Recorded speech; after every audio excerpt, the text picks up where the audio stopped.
আমার মাছটা ভাজা ভাজা হয়ে এসছে। মানে যেরকম লোটে মাছের ঝুড়ো করে তেমনি একটু লোটে শুটকি ঝুড়ো টাইপেরই করতে হবে। এটা প্রচুর তেল লাগে, তেল খুব টানে। আর দেখো পাশে আমি করে রেখেছি আলুগুলোকে ডুমো ডুমো করে একটু বেশি তেলে ভেজে যাচ্ছি। ভাজার পর আমি আলুটা এর মধ্যে দিয়ে দেবো। ঠিক আছে, দিয়ে দেওয়ার পর আমি এটার মধ্যে নেড়ে চেড়ে নিচ্ছি। এবারে মাখিয়ে নেব। এবারে হতে থাক,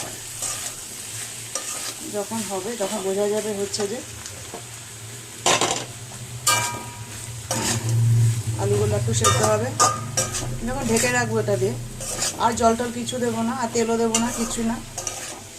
এবারে ঢাকার ফলে যে জল বেরোবে ভাপে, সেই ভাপে ভাপে এটা সেদ্ধ হবে। আলুটা আমি আগেই সেদ্ধ করে রেখেছিলাম, হালকা সেদ্ধ করে, তারপরে একটুখানি অল্প তেলে ফ্রাই করে নিয়েছি। এখন পুরোটা সেদ্ধ হয়নি, এটা ভেপে ভাপিয়ে ভাপিয়ে আমি রান্না করে নেবো। কারণ এতে তো জল দেওয়া যাবে না, আর বেশি তেলও অ্যাড করা যায় না। তখন হতে থাক।